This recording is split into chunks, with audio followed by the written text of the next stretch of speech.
Now, without further ado, it's my pleasure to introduce you to our panelists.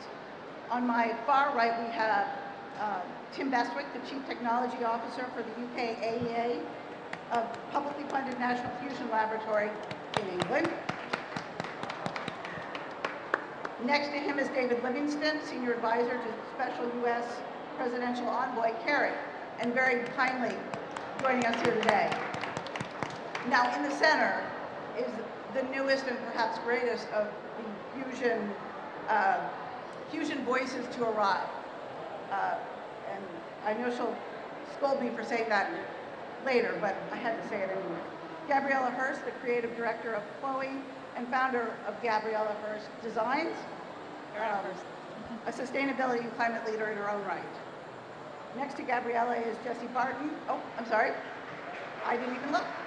Jennifer Ganten, Chief Movement Builder for Commonwealth Fusion Systems, the fusion company spin-out of MIT. And next to Jennifer is Jessie Barton, who leads communications for Helion on the other coast in the United States. One of the two private fusion companies here today. We have private and public. And in the middle, we have The Voice. So Gabriela, let's put you on the hot seat. I want to start with you. You've inspired the world with your leadership in sustainable fashion and climate change. What brought you to fusion? How did you find us? Well, I grew up in a ranch in South America, and nothing more sustainable and circular than a ranch. So sustainability is a utilitarian aspect, and I've been working in my industry for 2 decades, but 10 years really focused on sustainability. And the more I research and the more breakthroughs that we did, I realized that as long as the world moved 85% in fossil fuels, we are walking into suicide. And when I started to hear about fusion in reading in an article, I became fascinated and I researched it for a show, and I found the Holy Grail. Here's our solution. I am tired of hearing problems and I want solutions, so whatever capacities I have is to see fusion happen for the future of all our children. Thank you. So Tim, tell us a little bit about the UK AEA and where the UK stands in terms of fusion development. Thanks, Jane. Yes, UK AEA is the UK's National Fusion Lab. We've been working hard on fusion in R&D now for over 50 years. So it's our focus, it's what we do. And we believe that fusion can be a safe and sustainable part of the global future energy mix. And all of that is important. It's part of a mix because it won't just be the only energy source, obviously alongside variable renewables. It's undoubtedly a global solution. It's not a local solution. And we believe it to be safe and sustainable. It's an incredibly exciting energy opportunity. It's also technically challenging. So we're not there yet, but we're making extraordinary progress. And as you said, we're trying to recreate the process of the sun. It is the energy of the sun that keeps us all alive anyway, so we kind of know that fusion works up there. We're trying to do this on Earth. And I would say there's a lot of talk here about transition. Fusion as a field is in transition from being a research domain to being an industry that will deliver products, and the companies on this panel are testament to that. But I think it's really exciting that Gabriela and Chloe are hosting this panel. That shows that fusion is changing in a way that I'd never anticipated, and is addressing, a much larger audience and becoming something that's justifiably, I think, very high profile right now. Thank you, Tim. All right, David. How do you see the U.S. supporting its growing industry? Well, let me first just say I think that I am so excited. I think you said that there's more excitement than ever before. The way I like to put it is that when it comes to fusion, we're closer to the stars than ever before. I mean, really, we're closer to the stars in terms of harnessing the power of the sun, and we're closer to the stars who are helping to raise the profile of fusion energy. We're in a fundamentally different place. This isn't just about another year's gone by. More research has been done, and we're getting closer and closer and closer to net energy gain. It's more than that. It's that we've had a paradigm shift, and that's what we in the US government have taken note of. We've taken keen note of that. This is no longer just driven by important, necessary projects like ITER that are intergovernmental collaborations, and by the way, are still some of the most important areas or even governments that have significant differences with one another, can engage in fundamentally important science for humankind. But it's also being driven by this bottom-up, innovative, entrepreneurial sort of investment and activity from firms just like Commonwealth Fusion and just like Helion. So I think this is, for us, this is terrifically exciting. And when you look at the amount of capital that's going in, as you noted in the opening, I mean, this is smart money that's going towards fusion, right? These are real investment dollars being deployed towards a source that can be quite an incredible lever for decarbonization. I think about it as one of those Archimedes levers, right? Give me a lever and a place to stand and I shall move the world. I mean, this is truly, if we can achieve what is in the roadmap of so many companies up here, what is in the roadmap of the fusion industry, I think that what we will have is not just a promising, but a relevant new clean energy baseload source in a time frame that's realistic, the 2030s. So we have a new tool to address climate action, a new tool to enhance energy security, not only in the electricity sector, but also in other sectors as well. Desalination, industry, many others, in a relevant time frame in the next decade that's ahead of us, where we will have to drive deeper decarbonization, including in sectors outside of energy. So I know we'll speak a little bit more about what the UK is doing, what the US is doing, but we come from that fundamental premise of fusion is not a science experiment. Fusion is not an R&D conversation or a science conversation. It can be those things. But for our office in the United States, fusion is also part of the climate conversation, and it is part of the effort on scaling up climate solutions. Thank you, David. This gets me excited. I was going to say, he captured it all. All right, Jennifer, Commonwealth Fusion Systems is building Spark, the device that will demonstrate the viability of your approach. What's new? Yeah, so it's pretty exciting to follow the other speakers, and Jessie and I are here to represent 2 of the 35 now private fusion companies that exist, developing commercial products for this space. So if we can go to the next slide. Yeah, so I'm with Commonwealth Fusion Systems, CFS, and we were founded in 2018, as Jane said, spun out of MIT, and we now have 375 employees, and we're working to leverage the decades of research that have been done in fusion energy through MIT and lots of other collaborations that we're doing now, combining that with the speed of the private sector. And so we have designed Spark, as Jane referenced it. This is a net fusion energy device that we're building in Devens, Massachusetts. A core piece of that technology is the magnet. That's how you create the star in the bottle. You hold it with the magnets in our device. And so we tested that core piece of technology, a high temperature superconducting magnet, in September 2021 at scale, and had a very successful test to show the strongest fusion magnet. And now at this point, we are building a magnet factory in Devens, Massachusetts, and that is going to produce the magnets that roll across our campus and go right into the Spark device that we're building. And we plan to turn that device on and have that operational in 2025. And that device will demonstrate net energy, more power out than in, so you have a commercially viable product. And Spark is really paving the way for us to demonstrate that, but we are already starting the design of our first fusion power plant, and that work is underway, and we anticipate the first fusion power plant going into the grid, putting fusion electricity, watts on the grid in the early 2030s, aligned with, as David said, a lot of the other private sector companies are doing this, but it also is aligning with the bold decadal vision that the White House and the DOE have launched to have fusion on the grid in the US in the early 2030s.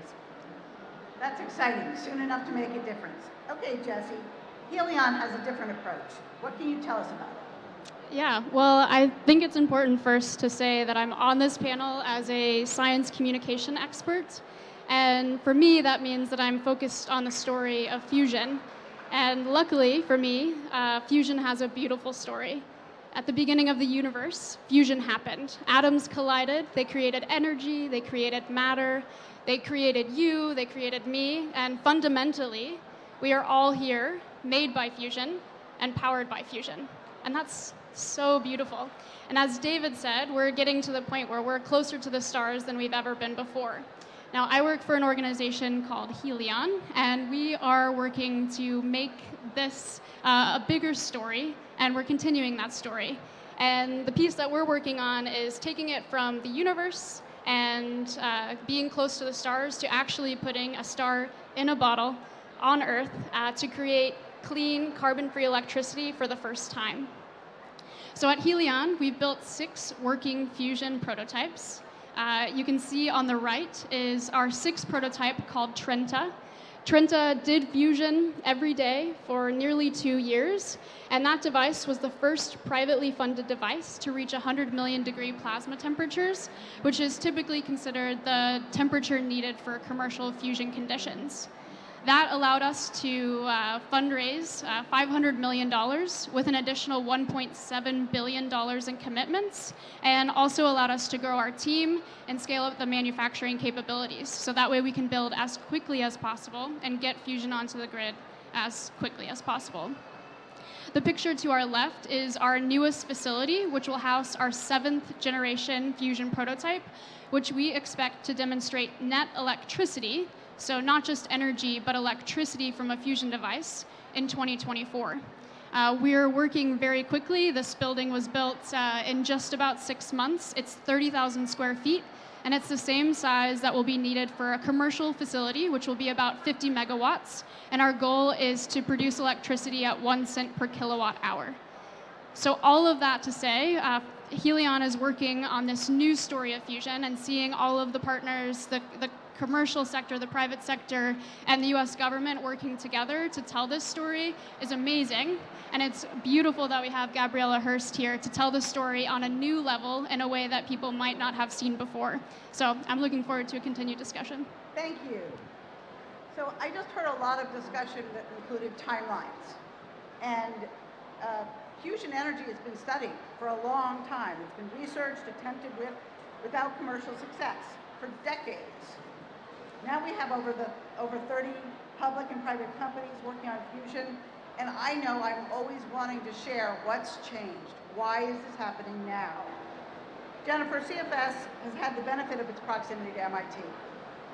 What's changed in the landscape? What created the will to spin out CFS?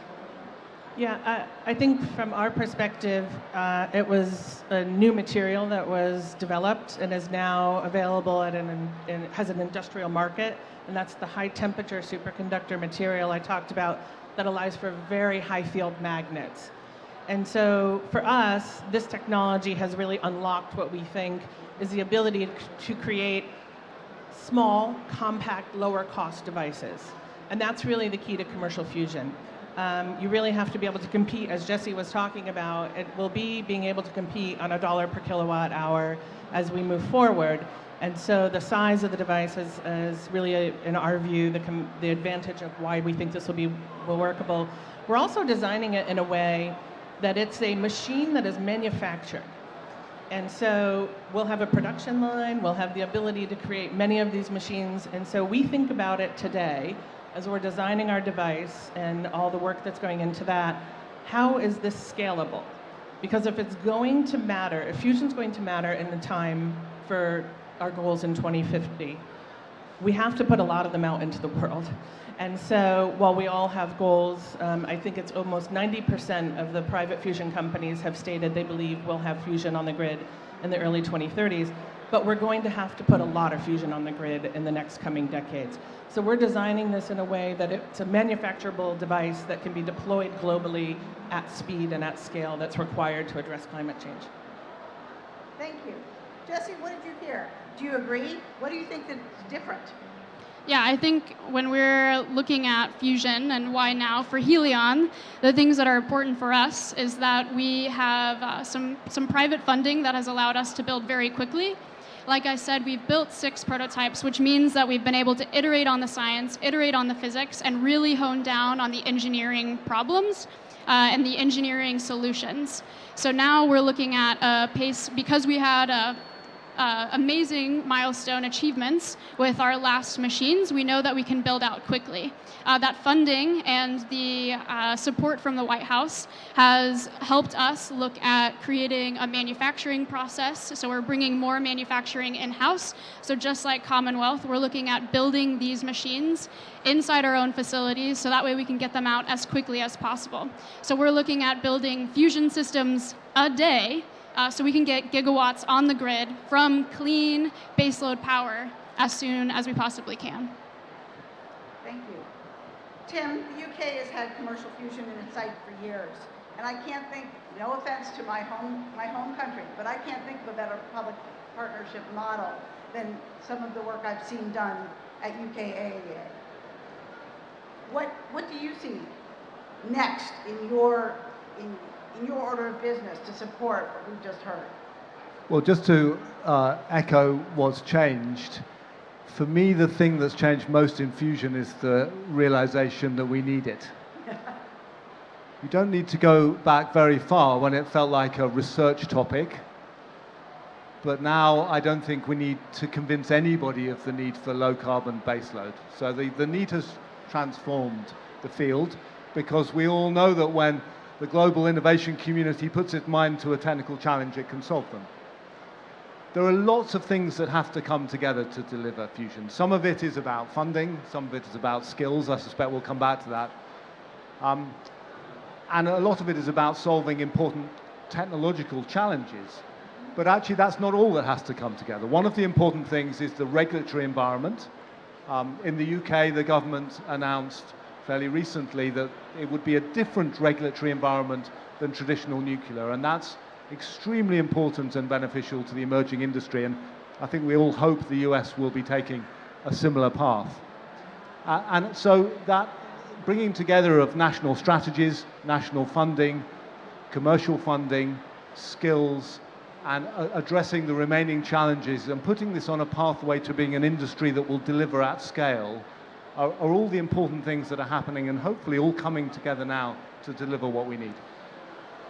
David, do you have anything you want to add now, or do you want to chime in later?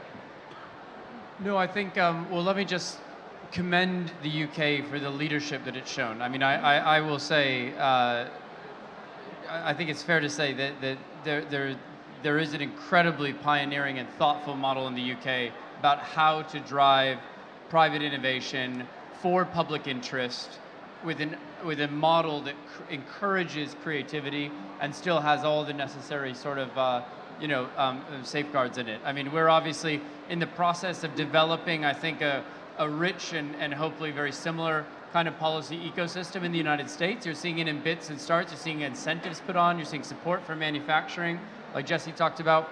But I think when it comes also to understanding the differentiating qualities of fusion that separate it from traditional nuclear, and thus a treatment that is that's commensurate with that, you're going to see that coming very soon. And I think the leadership and the example that the UK has shown is very important. But can I say one other thing? Because there's something in this room that really excites me. And I speak from an international facing office, not one that's domestic facing. We need to make sure that fusion is in our climate diplomacy conversations, and not just with the G7 and not just with our partners in the UK. How many people in the room are coming here from a developing country context? Just raise your hand really quickly if you're coming from a developing country context to this conversation, right? It's an incredible show of hands. I mean, really, think about that. That is extremely exciting, and I think we need to take note of that. I think we may need to make sure that we're integrating that into our conversations, and that we're not just thinking about fusion as a technology experiment for the G7, but indeed about as a solution that can be fundamentally transformative for developing countries and emerging economies around the world as well. So that's something that I know, I promise we are going to be taking on in our international climate diplomacy. I just wanted to say that was one of the reasons that I fell in love with fusion as well, because it touches the climate injustice subject. Because just if you compare Africa, that produces 5% of the greenhouse gases, and everyone that's living in the tropics is paying the highest price for our climate crisis, the fact that we have here a potential source of energy that can leapfrog and give infrastructure, schools, hospitals, I really tackles what is so close to my heart. So I'm really happy to hear that that this will be part of the agenda, of the intensity to have it in the agenda. Thank you both. And you beautifully led into my next question, which is about equity and diversity. Many conversations in many COPs have been about how we can move to an equitable energy system globally, one that recognizes all the needs. So, how are we going to bring fusion into that mix? I'm going to throw this out somewhat open-handed to Tim and David on fusion's future needs, as well as Jennifer and Jessie. How do you see CFS and Helion, your efforts benefiting beyond your first commercial customers? Yeah, I think we see this a lot alike, as do many other companies, but CFS was founded on a set of sort of things we believe to be true in the world. And that's a big part of when we go to work every day, we believe this deeply, and why we're working very hard. As a startup, we work really hard and lots of hours. But the deep belief that we have is that safe, abundant, affordable, clean energy, while preserving the environment for future generations, is a basic human right. And that is something we talk about at work all the time. And so when we think about equity, we think about the ability of fusion to be deployed anywhere in the world, and it's not reliant on, does the wind blow strongly where you live? Does the sun shine all the time where you live? There's a role for renewables, but there are places where people maybe don't have the advantages where renewables will work as efficiently. Or they're importing just about all of their energy resources from other countries. And now you have an opportunity to build machines in your country that you produce the energy yourselves. So in our mind, we think fusion really does offer an opportunity for equity of access to clean, affordable energy in every community. And that's a really important part of the value proposition of fusion moving forward. And so we look forward to a day when we see these all across the globe and everybody's taking advantage. Yeah, and I would like to add to that and talking specifically about what David brought up, which is that we need fusion to be a part of these climate conversations. And for us, something that we can take away from COP is when we're thinking about fusion policy or policies around climate change, fusion should be in that mix. And if it's not, we need to make sure that policies are technology neutral to allow a space for fusion to come in. And right now, there's, kind of this gray space. We're not sure what policy will look like in the US. I know that we're working on it. The UK is working on it as well. But globally, we need to see a technology neutral approach to how we look at fusion as part of the clean energy environment. But just to also go off of what Jennifer said, when Helion is thinking about what we can do to increase accessibility to our generators, again, we're building generators that are 50 megawatt in scale, which is enough to power about 40,000 homes. So we're looking at communities that are in the need of clean power. And the way that our fusion approach works, it's able to be hooked up to existing transmission lines and get to the grid very quickly without the steam turbines that might typically be needed in order for us to develop new clean energy infrastructure. So that's core to our mission as well, is making sure that people can have access to that. It's so exciting. Every time I talk to the different private companies, I realize how many different approaches and sizes and actually energy production there exists right now in private fusion development. And that means there are going to be a lot of opportunities to put this to work on climate change. So before I open up the discussion to questions from the audience, I want to ask about supply chain, because I was thinking about it as Jennifer was speaking and Jessie was speaking. In order to build all of these plants, all of these devices, we need to be ramping up that supply chain now. We have an incredible asset in Gabriela, because Gabriela has done a tremendous job with her supply chain's environmental and human footprint. Gabriela, what can you tell us about that? And what is your advice for fusion? Oh, me having to give advice to fusion?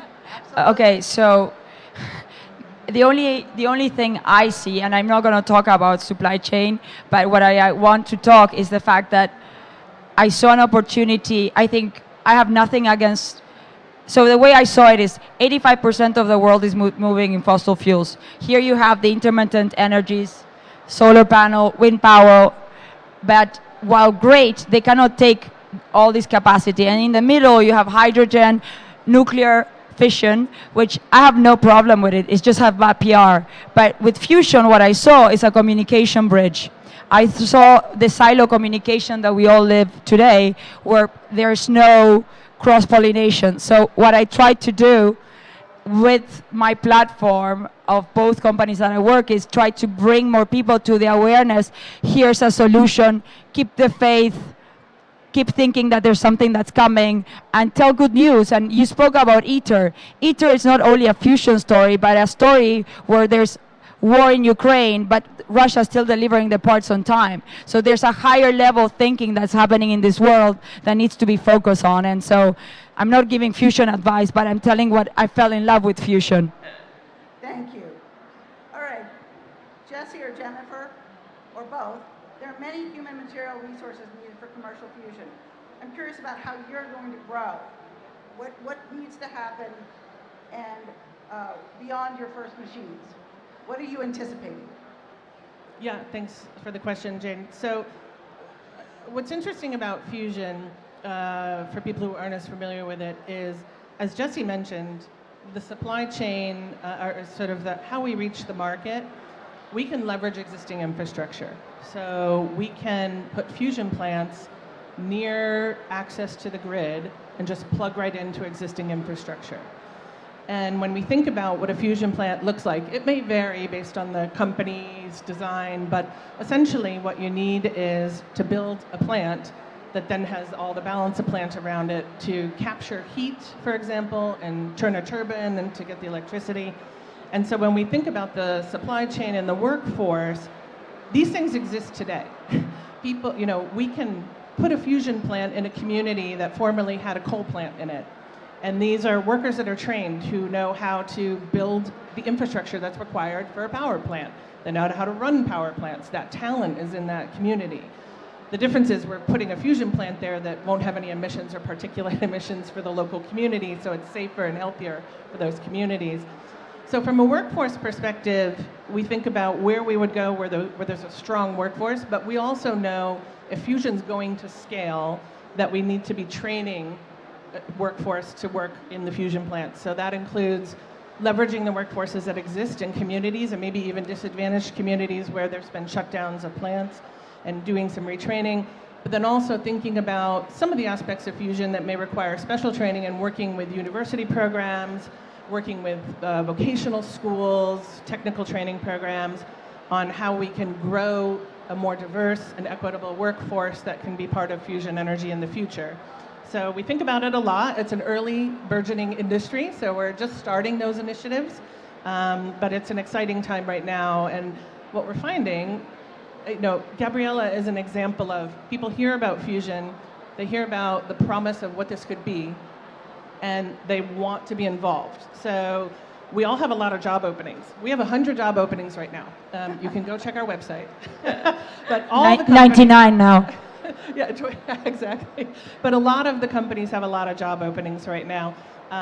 So we're just really looking forward to getting the word out and people coming to us who are excited to be a part of this, and then also making sure people hear about fusion and understand what it is and want to learn more about it, and doing that through universities and schools and other things. Jessie, do you want to add something?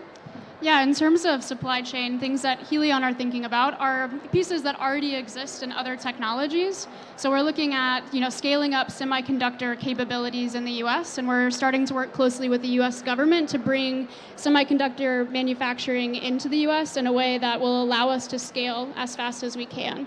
So, and I know that it's similar for CFS. It's a lot of off-the-shelf parts but a lot of them. So that's kind of part of what we look at when we're looking at supply chain.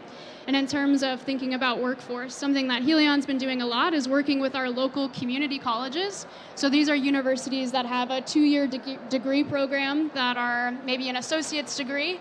And because we're building our machines in-house, we're looking for people with experience in machining, with technician work. And it's been really exciting because the most growth that's happened on our team in the last year has been on that production side. So individuals who have some maybe college training, but are willing to fight for a really important mission and build fusion generators, which honestly, coolest job in the world. I don't know why anybody wouldn't want to do that. So it's been really cool to see that happen at our facilities in particular. Thank you. David and Tim, what would you add? So obviously, I think supply chains are going to be incredibly important. If I can give both a few recommendations, but yeah, I mean, these are general recommendations to the government and to the industry on what we need to see happen, not only in supply chains, but a bit beyond as well. I mean, number one is we need to start being thoughtful from the get-go about identifying where can there be intelligent redundancies among all the different creative approaches and designs that are being scaled up by private sector actors. Where can there be some shared infrastructure, some common parts of the supply chain, so that we're not making it overly costly at the get-go, and we're finding the efficiencies where we can.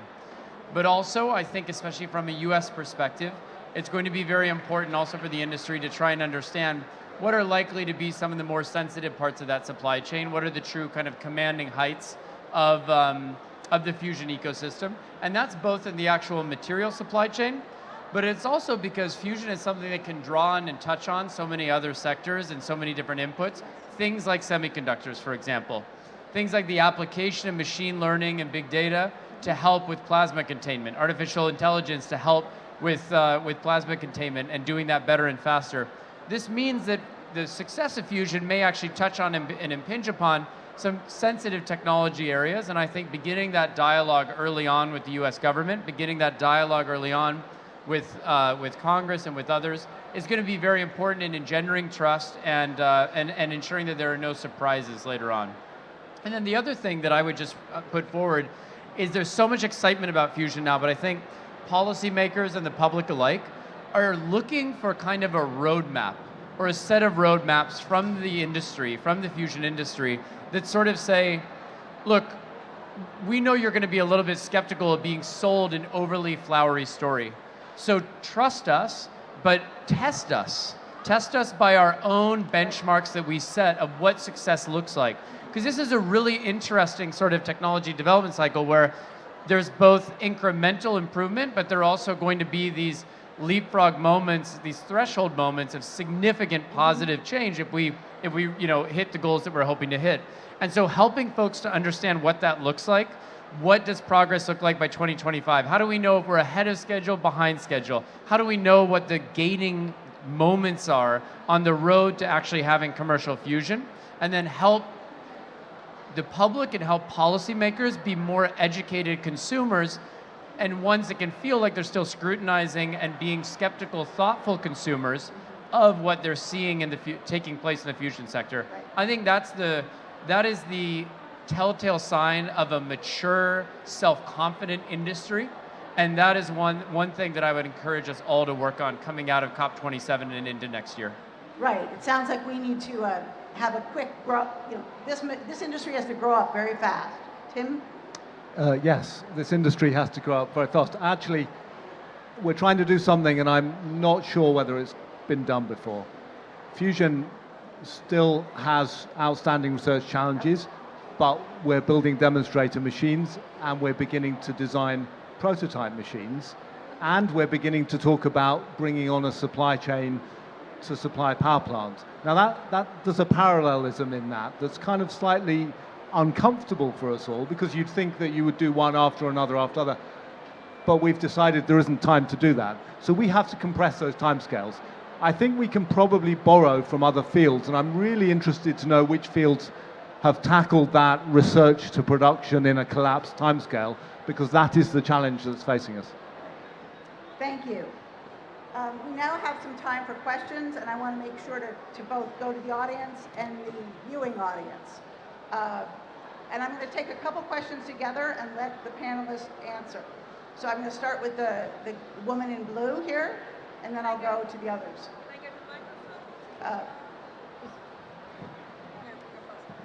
Thank you. My name is Joanna Kędzierska. I'm a journalist from Poland, and I cover climate and energy for one of the most important economic media in Poland. And I have a question, I think to Tim, maybe, if you could go more into specifics if it comes to fusion, because I really don't understand the technology. I mean, we talk about renewable energy in my country a lot, but I think that I have never heard about fusion. So if you could tell me more or less what is the source of this energy? Heat or sun or, I don't know, the space, and then how it goes, like through magnet, like how those machines work, because to me it's like a bit, you know, like a mystery. A mystery, yes. And then I would like to know what are perspectives for this technology. If we build power plant based on fusion, for instance, which you know, like how many gigawatts we can have installed in there? Yes. Okay, so I'm gonna jump in. That's a great question, but I want to bring in a few other voices in before the panelists answer. I see you, and I see you, and the gentleman on the end. I'll come back to also the lady in blue next to the lady in blue. Do we have microphones? Did you answer, Tim? Did you answer, Tim? No, we're gonna come to the panelists after we gather some questions together. Oh, that's not working. Okay. You see, even the COP is technically challenged at times. Hello. Yes, it's working. Thank you very much. Thank you very much for your great presentation. As a nuclear advocate myself, I'm really happy to see that all nuclear technologies, plural, are being promoted and will need and have their place in the energy transition coming on right now in the future energy mix. I wanted to ask a question to Gabriela Hearst, so if she can build upon her earlier answer. She said something that I found really interesting, which was, I don't have anything against the current generation of nuclear, and I think the fusion brings an additional layer of excitement and perspective into the story. I wanted to ask you in particular, and all of you, how did you feel that bridge was going to happen? What were the requirements for that ecosystem that all of those nuclear technologies, generation 4, generation 3 fusion, will require to happen and to actually take on and endorse the role that they are meant to endorse in the future? Thank you. Fusion doesn't use I'm just going to answer because it's one sentence. Fusion doesn't use uranium. Okay, I'm going to go on to this gentleman, and then we're going to keep on going. Hello. Full disclosure, I used to work on fusion many years ago. And in fact, I'm a 1982 graduate of the Cullum Plasma Physics course. Thank you, guys. I needed to get vetted by Harwell. This one's better. Okay. So 2 questions, if I may. When working in fusion, we always had this idea that fusion would be 25 years down the line for 25 years. And now I'm listening to you people, and I hear 12 years, which is you know, a fantastic development. My question is, what would happen would public funding for fusion be doubled over, say, 5 years? When public funding for fusion research would be doubled. Okay, again, another question. I have a recommendation for you, David. Start out your diplomacy with a scholarship program to people from developing countries to come and work for fusion. It'll work. Trust me. Cheap labor, smart labor. All right, we have 10 minutes left. We can go to these. Let's answer these, and then I'm going to keep going to the audience and see if I have other questions coming in. Can I? can I start with your question? I'm sorry, I don't remember your And name. I'm just going to interrupt to say it's getting very loud outside, so you I will, really I have will, to I will eat the speak. microphone. I will eat the microphone.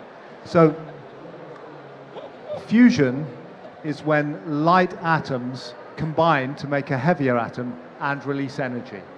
It's at the other end of the reaction from fission, which we would call conventional nuclear, where you take a heavy atom and split it into two, and that releases energy. Typically, in a fusion reaction, not always, but typically, it's hydrogen joining together to make a heavier atom. And most commonly, it's hydrogen and hydrogen fusing to make helium. The sun is about 75% hydrogen, and it's fusing that together and producing a huge amount of power, which we're benefiting from on Earth. So it's about taking light atoms, forcing them together to make a heavier one, and that process gives out energy which can become heat. So in a conventional power station geometry, you'd use that heat to make steam to turn a turbine to generate electricity to keep the lights on.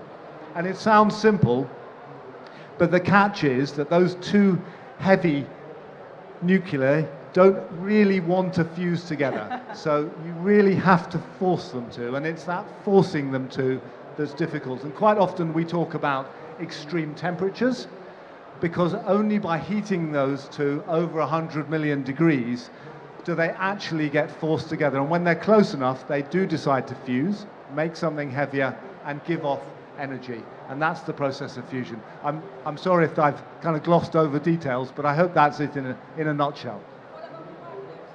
So, the reason you need magnets is because if you've got something that's over 100 million degrees, you can't hold it in any material because it would vaporize. So the only way of containing it is in a magnetic field or a magnetic bottle. So the magnets keep that plasma, as it's called, in a safe place where it can do its fusion stuff, generate power, and not come into contact with the wall of the machine, because it would just burn a hole in it. And I know that people are going to want to keep talking, and I absolutely encourage us to all do that after the session. But I just want to make sure all of the questions that have been asked and the questions that still exist get some time. I want to jump in on your question on how fusion and fission might play together. Is that the question? And bridge together. Yeah. Yeah, so I think whenever fusion companies are looking at how we put fusion on the grid, we think about all of the renewable energy that would be needed in order to power, I think today the BBC reported that we've now reached 8 billion people on Earth, which means, and that's happened, we've gone from 7 billion people to 8 billion people in 12 years. And I don't think that we're slowing down. We might be a bit, but that means that we're going to need more energy than we've ever needed before. And as we look at replacing fossil fuels, we're looking at 3,000 gigawatts of fossil fuels that are currently on the grid.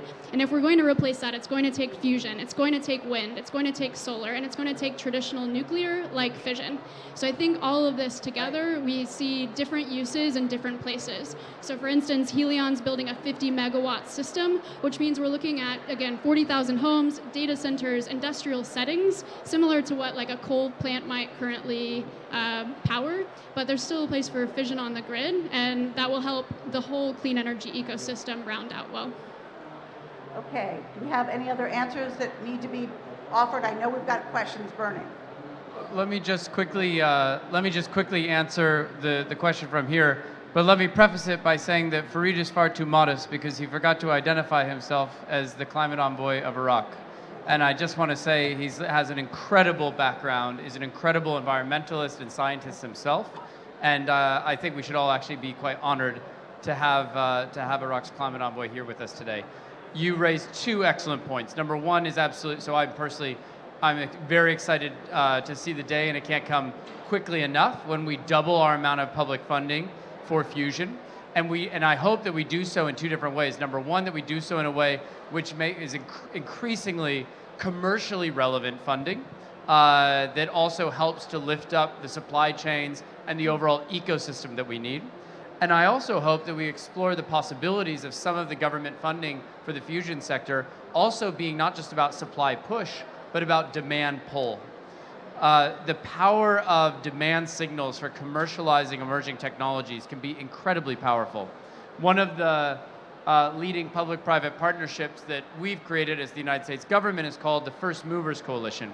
It asks some of the biggest companies in the world. We've got 67 corporations representing about $8.5 trillion worth of market cap.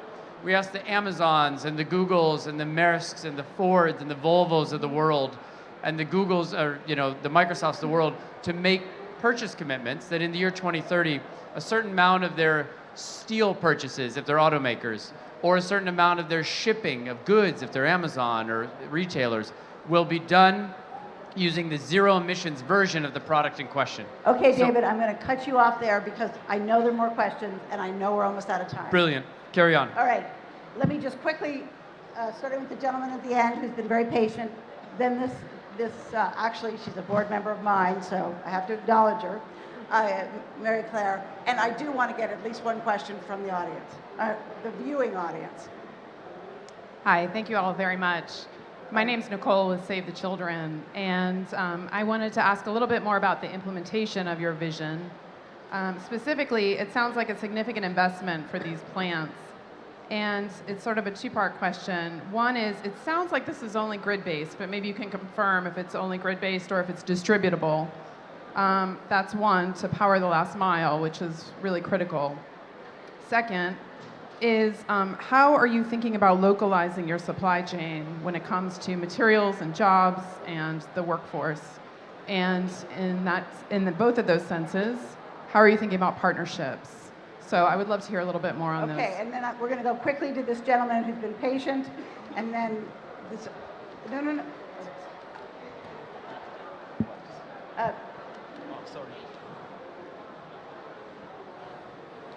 Hi, my name is Jay Collins from Citi. I'd just be very interested in the LCOE levelized cost, where you are today, where you expect to be with scale over time, and what policy inducement you need.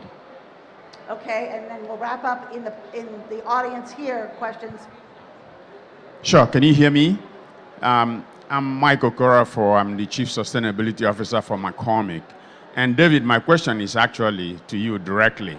I don't want to wander around the bush, right? So if I look at fusion, it's a well understood science, no question about it. But as a platform for energy, it's fairly nascent. My question is this. You talk about first mover companies.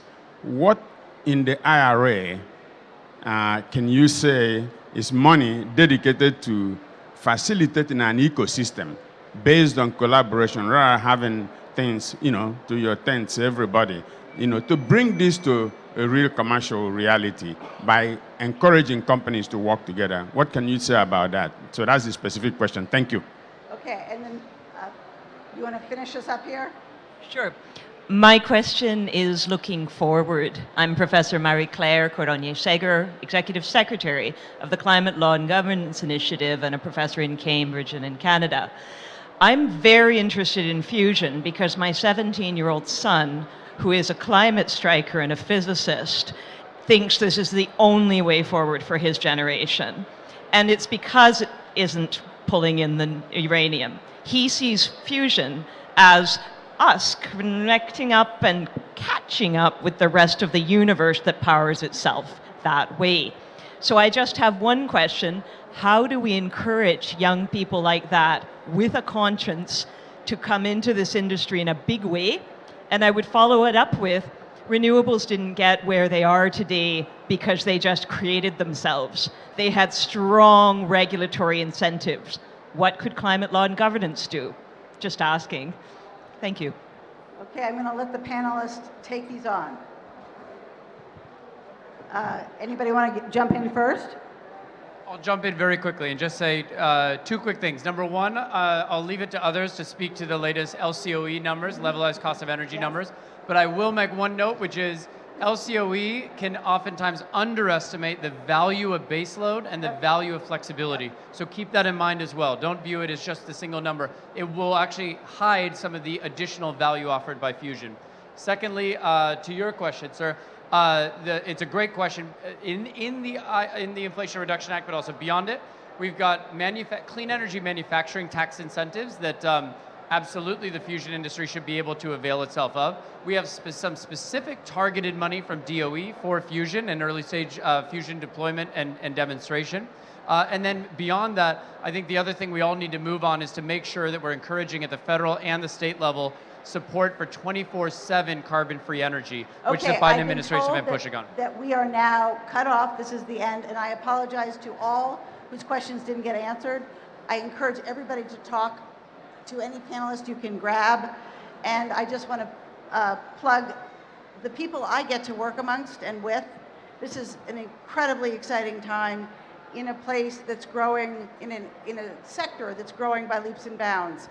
I talk about fusion all the time, every day, and what's shocking to me always is that the younger people, under 30, already know.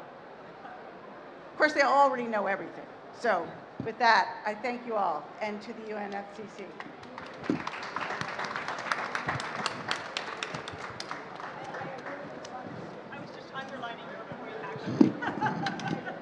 So your son Billy has.